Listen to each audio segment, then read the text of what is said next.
Bien, les decía, tenemos dos bloques ahora, por eso es que el trabajo era un poquito extenso y empezamos revisando rápidamente lo que son los objetivos y las destrezas. Primero, como tenemos que ver lo del libro electrónico, eso tiene mucho que ver con lo que es cultura escrita. Entonces, la forma, cómo ha cambiado, cómo era antes, cómo se escribía solo en papel, en cartas, y ahora a través de los medios tecnológicos en la computadora, en un celular, etcétera, ¿no? Entonces, un libro electrónico es un poco incluso más avanzado porque nos permite dar lectura a al menos 500 libros que usted puede almacenar en un libro electrónico. Entonces ha cambiado mucho la forma de escribir. Otro objetivo es valorar la diversidad lingüística, porque vamos a trabajar un poquito lo que es la literatura indigenista y la realista. Entonces dentro de esto vamos a tratar de que conozcamos, porque si no conocemos es muy difícil de que se valore esto, ¿no? Y finalmente, el último objetivo es examinar algunas de las novelas realistas. Esto más bien lo van a hacer dentro del trabajo que tienen para estos 15 días. Lo que vamos a ver nosotros ahora es un pequeño fragmento de la novela de Jorge Icaza, Guasipungo, y vamos a trabajarla un poquito en el análisis, solamente de forma general, porque no hay el tiempo para trabajarla de forma más detallada. Las destrezas, pues analizar estas transformaciones que ha sufrido la forma de escribir, y la otra es ubicar cronológicamente los textos que hemos visto dentro del libro del lenguaje y dentro del anexo que se les envió en la ficha pedagógica para ubicarlos de forma cronológica. Vamos a dejar para el final esto porque algunos todavía no han manejado lo que son líneas de tiempo, cómo se ubica para poder hacer el trabajo que se les envió.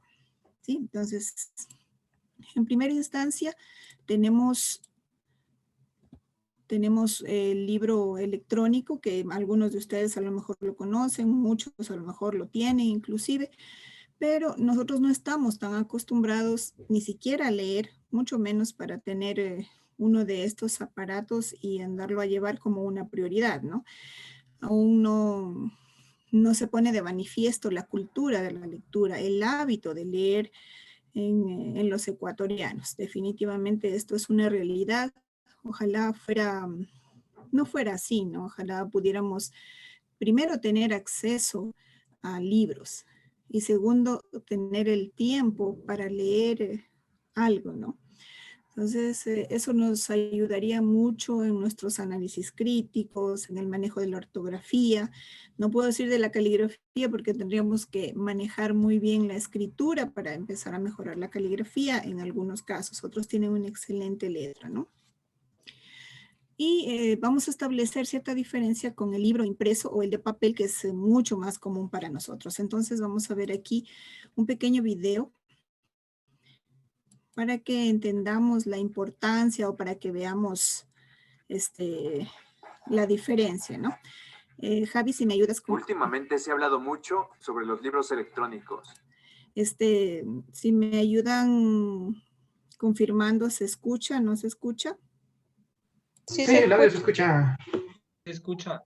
Ya, muy Y bien. de hecho, se dice que estos van a sustituir algún día a los libros físicos. Para nosotros que nos enfocamos en adquirir información útil, más que disfrutar de un buen libro de literatura, es importante saber que debemos elegir el medio por el cual la información sea más fácil de adquirirla e interiorizarla en nuestra mente para poder aplicarla de inmediato. Por lo tanto, los libros digitales pueden ser una excelente opción.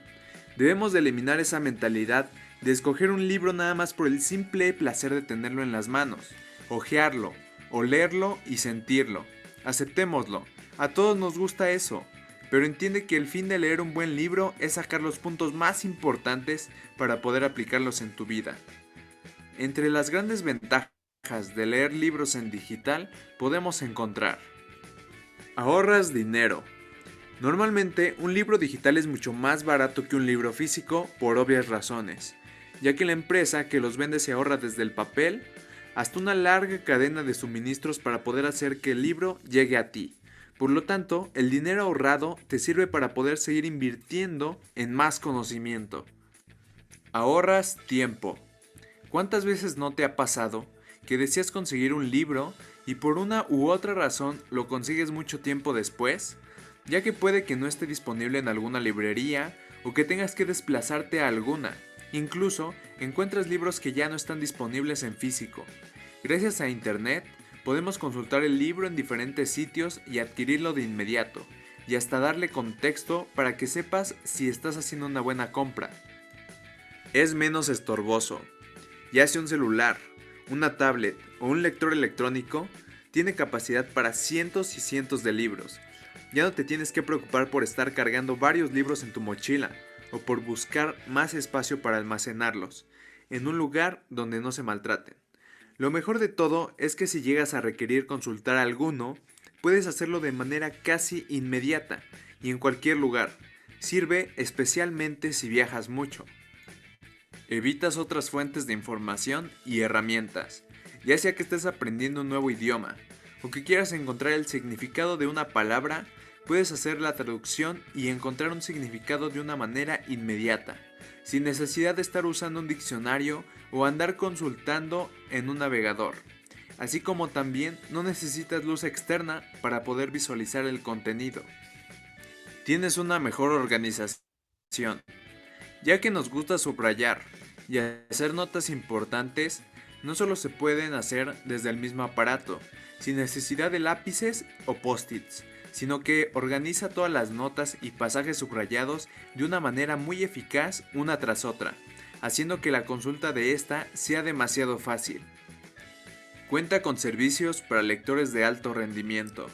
Existe el Netflix para libros, aunque no lo creas, como el Kindle Unlimited de Amazon, el cual por una suscripción mensual tienes acceso a miles y miles de libros, así como redes sociales en donde puedas compartir todo sobre esos libros. Pero claro, leer en digital también tiene ciertas desventajas que no las tiene un libro físico, como la batería. Puede que estés consultando algún libro importante y que no lo puedas abrir porque ya no tienes batería, y tengas que esperar a que se cargue para poder ocuparlo de nuevo. Distracciones por notificaciones.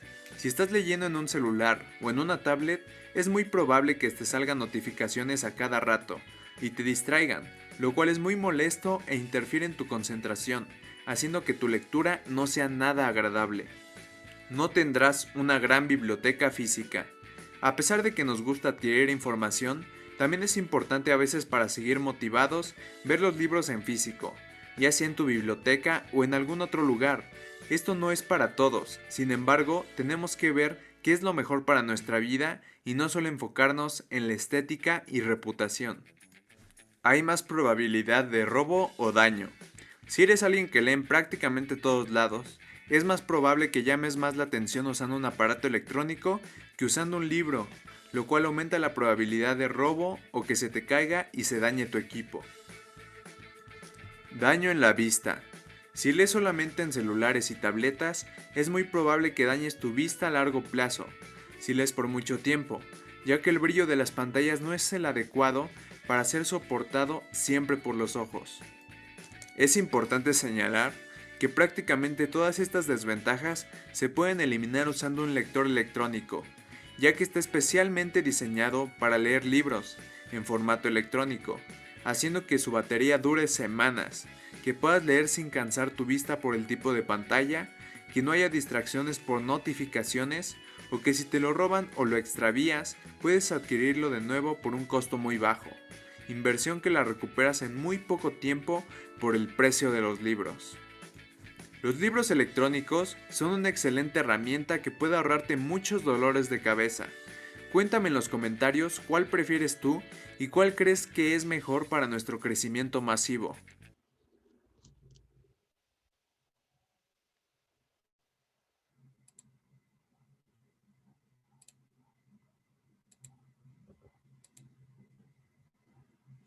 ¿Ya? Entonces, allí escuchamos más bien más beneficios para el uso del libro electrónico, ¿no? Para el ebook se llama, ebook. Bien, entre esas ventajas y desventajas, ¿cuáles ustedes agregarían? Ventajas de uno o de otro, de cualquiera. A ver si me ayudan. Al menos una. ¿Ventaja o desventaja?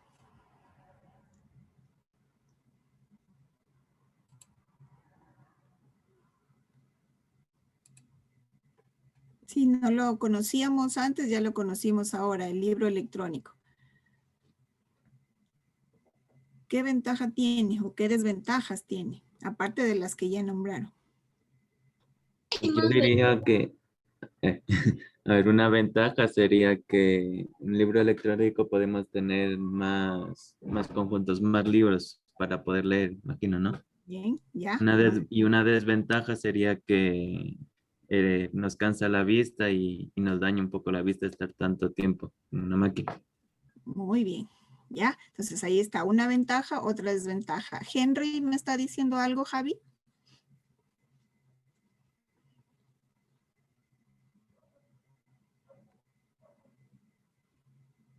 ¿No logró entenderle?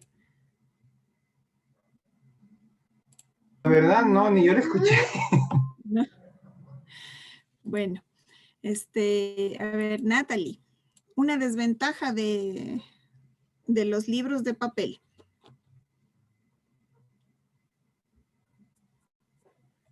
Natalie, Una desventaja es que ocupa mucho espacio. ya, muy bien. Ángel, gracias. Hoy día sí nos acompaña, porque el otro día nos dejó ahí solo con la pantalla. Paso trabajando hasta las 9 de la noche, licenciada, disculpará. Muy bien, ya.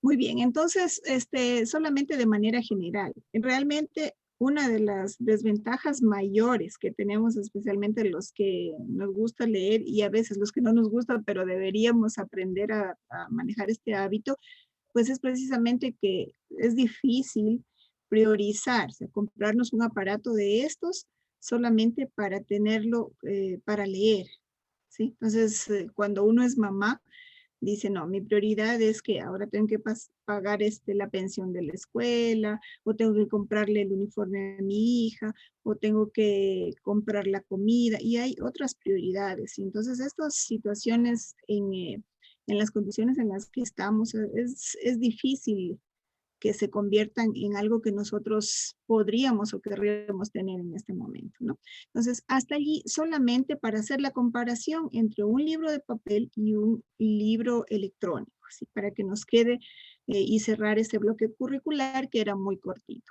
Y pasamos a lo que es bloque de literatura, porque estamos viendo ya eso ya dentro de lo que es el texto de lengua, la novela realista hispanoamericana. En la ficha pedagógica se habían enviado ya para que repasemos los 3 tipos de novelas realistas. Era la novela de la tierra, que tenía mucho que ver con el intento del hombre de dominar el hábitat, el contexto donde él se desenvuelve en el día a día. Algunos de los principales autores están también en el libro y los podemos revisar aquí.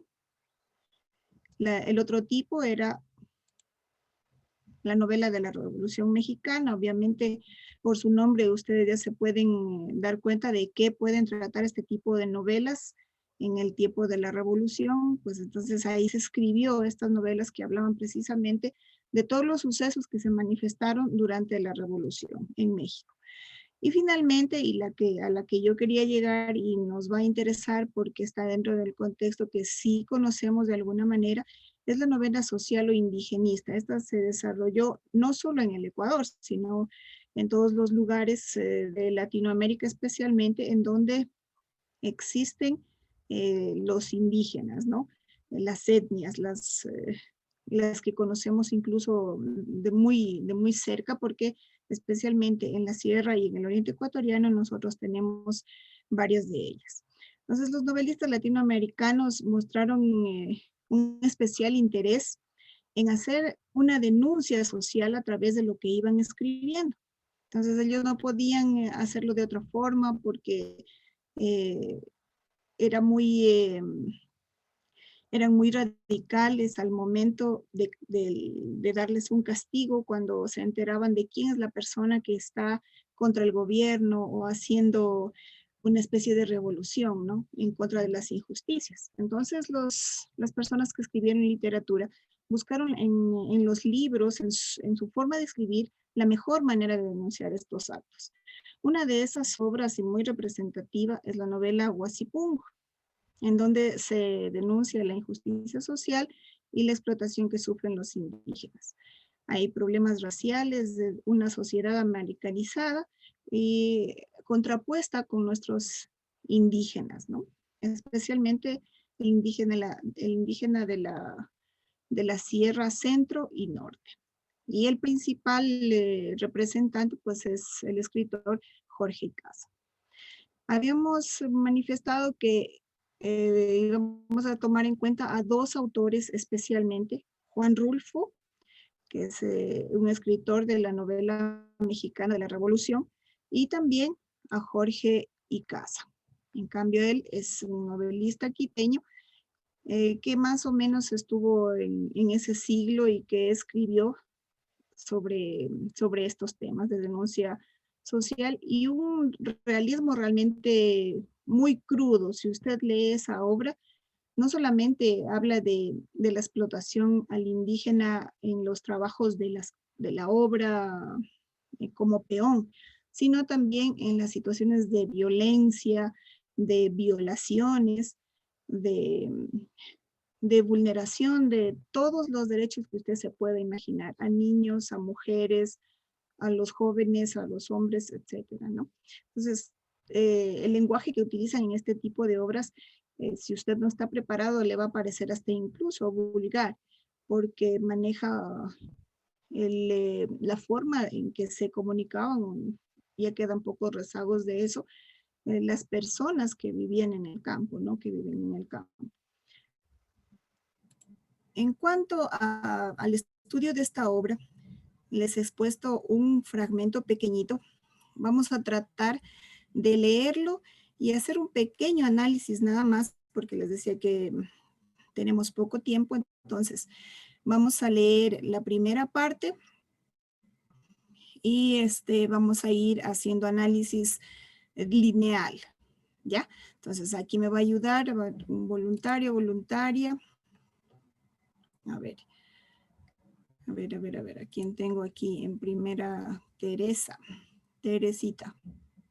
Vamos a leer esta primera parte. Yo les voy a ayudar la segunda porque ya sé que no se van a atrever en la segunda parte.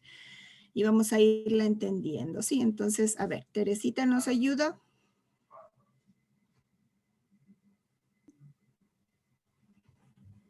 Huasipungot. El viento al estrellarse en la puerta de la choza de Andrés Chiliquinga, ese es el apellido. Chiliquinga la abrió con imprudencia que dejó al descubierto sus extrañas miserables, sucias, prietas, sórdidas. Ya, muy bien. Hasta ahí, Teresita. Vamos a ir haciendo hasta el punto, hasta un espacio donde podamos ir explicando. Entonces nos dice ¿qué pasó? Entonces vino un viento fuerte y con esa fuerza que tiene el viento, como los de agosto e incluso todos estos meses que hemos tenido en Loja, abrió la puerta de la choza, ¿sí? Y dejó ver adentro cómo era. Por eso dice las entrañas miserables. Debió haber sido una casa en las peores condiciones, ¿no? Una choza en las peores condiciones. Obviamente no tenía un piso de cemento, de ladrillo, ni nada, ni mucho menos, sino era de tierra, ¿sí?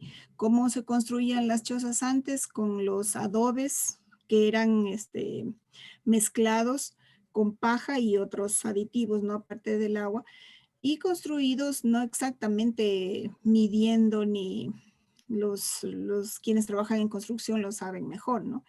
Entonces era una choza muy sucia, muy mal conservada, porque a lo mejor ni siquiera era de ellos, ¿no? Sino era algo prestado, algo que hicieron entre la comunidad en una minga o algo así. Ya, sigamos. A ver, Teresita, estoy evaluándolos un poco a ver cómo leen. Edgar y luego, ahora sí, Vanessa. Edgar. Solamente hasta el siguiente, hasta aquí a los 2 puntos. A ver, en la esquina del fogón, en el suelo, la india Kunshi tostaba maíz en un tiesto de barro re- renegrido. Como el maíz se ha robado el guasipungo vecino, ella, llena de sorpresa y de despecho, presentó el viento intruso una cara adusta, Muy bien. ceño Una cara adulta. fruncido. Hasta ahí, espérame un ratito. En la esquina del fogón dice la india que se llamaba Kunshi, ese era su nombre, porque tenían nombres indígenas, ¿no? Tostaba maíz. ¿Qué hacemos nosotros ahora con el maíz tostado y molido? Ya van a decir que no son lojanos. ¿Qué hacemos con el maíz tostado? Con la harina de maíz. ¿Qué ¿El hacemos? tango? Muy bien, eso, hacemos el sango, ¿ya? Pero claro, obviamente nosotros ahora le ponemos el refrito, el quesillito, todos esos aditamentos que le hacen tan rico. Pero ellos solamente tenían el maíz y a veces cuando las heladas dañaban su pedacito que les daban, su minifundio que les daban los grandes hacendados, pues no podían cosechar más que maicito y eso lo tostaban y con agua, eso era una mazamorra y eso es lo que comía, nada más, o sea, no había qué quesillos, ni qué huevitos fritos, ni nada, ¿no? Solo era el puro sango, la mazamorra que dice aquí. Entonces, en un tiesto que estaba tan quemado por el fogón y dice que se puso con una cara adusta, dice, como enojada con el viento que le abría la puerta. Y ahí describe qué quiere decir adusta. Dice, tenía el ceño fruncido, ojos llorosos y zancochados en humo. Es cuando las personas que están en el fogón y ese humo todo les viene a la cara, no nos hace llorar. Labios entreabiertos en mueca de indefinida angustia. Al darse cuenta de lo que pasaba, ordenó al crío. Es decir, ella tenía un niño pequeño. Y vamos a ver qué dice. Típico mezcla de quichua y español. Empieza a hablar al hijo en su propia lengua, es decir, como nativos que eran. Y entonces pueden leer en la forma como ellos se manifestaban, ¿no? Ve, longu, ajusta la tranca.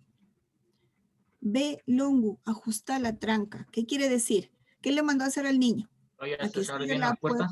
Muy bien, ¿ya? Han de chapar los vecinos. Han de estar espiándonos, han de estar allí. ¿Quién les robó el maíz? Y sin decir nada, con la boca y las manos embarradas en mazamorra de harina prieta, es decir, de harina de maíz tostado, el pequeño, había pasado de los 4 años, se levantó del suelo y cumplió la orden poniendo una tranca, para él muy grande, tras la puerta. Luego volvió a su rincón donde le esperaba la olla de barro con un poco de comida al fondo. Y antes de continuar devorando su escasa ración diaria, echó una mirada coqueta y pedigüeña hacia el tiesto donde brincaban alegres y olorosos los granos de maíz. ¿Y qué le dice la mamá? Es tu ca para Taitico es. Vos ya comiste mazamorra, advirtió la india, interpretando el apetito del pequeño. No le dijo nada el niño, pero obviamente cuando se acercó y como queriendo coger. Espera nomás. Unitos hemos de robar a Taita. Probanita para guaguapes. ¿Ya? Entonces, así se va manifestando la obra en esa forma de comunicarse como si fuera un día o unos momentos de una persona en la realidad. Desde aquí, aquí no hay la metáfora, no hay las formas románticas de presentar las cosas, sino tal cual se hubiera llevado a cabo en un instante.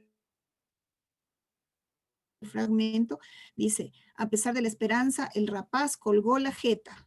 Si se dan cuenta, habla en ese idioma como para que entiendan incluso ellos mismos. Colgó la jeta, ¿qué quiere decir? Incluso nosotros, como algunas mamás nos han dicho, les hemos dicho a los niños, ¿qué quiere decir? Colgó la jeta. Ya, ¿no es cierto? Se enojó, se puso triste y colgó la jeta. Y sin más preámbulos, se acurrucó en el suelo, puso la olla entre las piernas y terminó su mazamorra. ¿Ya? Entonces, para que aquellos que no tienen idea, pero yo creo que nosotros sí de alguna manera hemos visto o hemos vivido alguno de esos aspectos, ¿ya? Entonces, para que tengan de pronto la idea que se les hizo en la cabeza, pues aquí están unos gráficos de lo que pudo haber sido esa realidad que nos narra en este pequeño fragmento del gran libro que es Huasipungo. Entonces, en primera instancia los invito a leerlo con ese juicio de que van a presenciar una realidad que nosotros sí la hemos vivido en algún momento. Bien, chicos, hasta aquí nada más era. Creo que este tema no ameritaba muchísimo que hablar. Solo quiero aprovechar estos 3 minutitos que me quedan para hacer la explicación que era la línea de tiempo, porque tenían que hacer, poner en entonces, ¿cómo lo vamos a hacer? Existen 2 clases de línea de tiempo, que se maneja de forma vertical y la otra de forma horizontal. Cuando usted lo hace de forma vertical, tiene que hacerlo como si fuera, obviamente, de abajo arriba, tiene que hacerlo poniendo los años, ya sea del nacimiento del autor, de la publicación. Cronológico quiere decir, si usted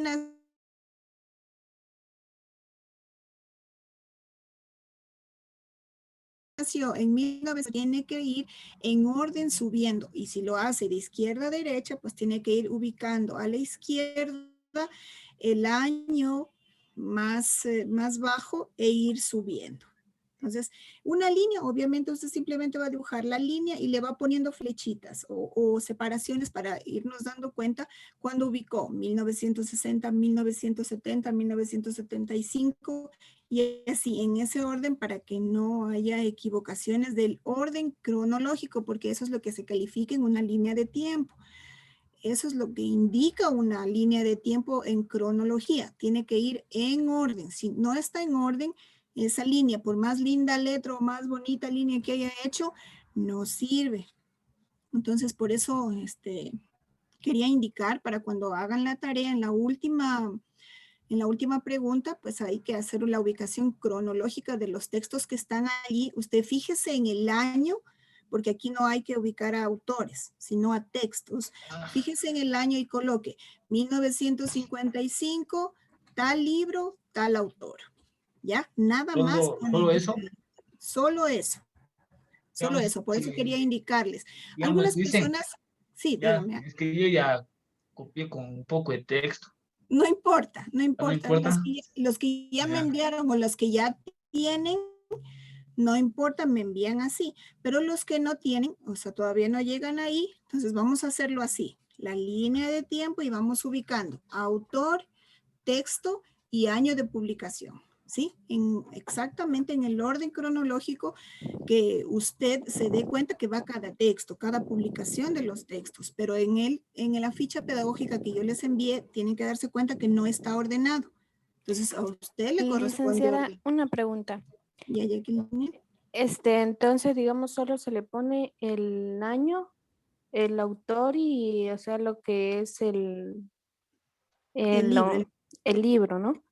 Pero ya no se le pone el texto que está ahí abajo. No, ya no se pone nada de eso, ¿sí? En la línea solo van pequeños detalles para que nos podamos dar cuenta de cómo es el orden y cuál es el libro. Si usted quiere poner una idea de lo que se trata el libro y le encuentra ahí en el texto que está desarrollado en la ficha, hágalo, pero no es necesario eso. Con los 3 datos. Ya, licenciada, muchísimas gracias. Es suficiente. Eso, mis niños, mis jóvenes, Entonces, nos despedimos. Javi, muchas gracias por la grabación. Lo que sí, los que puedan en este momento, por favor, enciendan la cámara porque me dijeron que tengo que tomar al menos una fotografía de que ustedes están asistiendo y que tienen encendida la cámara. Por favor, antes de que se vaya los que puedan, sí, por favor, los que puedan, hagan lo posible. Un ratito, les digo, ya voy a tomar y la apagan, no se preocupen. Eso. ¿Ya? Entonces, listos, un ratito. Ya. Gracias. Ya, Javi, sí. Ya, muchas gracias. Eso es todo. Entonces, Javi, me ayudas con esa grabación. Dios les pague, Dios les bendiga y cualquier situación, pues al WhatsApp o me envían un audio para yo entenderles mejor si necesitan alguna indicación. Eso es todo, mis jóvenes queridos. Cuídense mucho. Igualmente, que lo vaya bien. Gracias, Lice. Gracias, Lice. Listo, cuídense. Cuídense mucho. Bye. Chao, Gracias, Javi. Lice. Dios Linda noche. pague. Hasta luego. Lice, Chao. gracias. Cuídense mucho.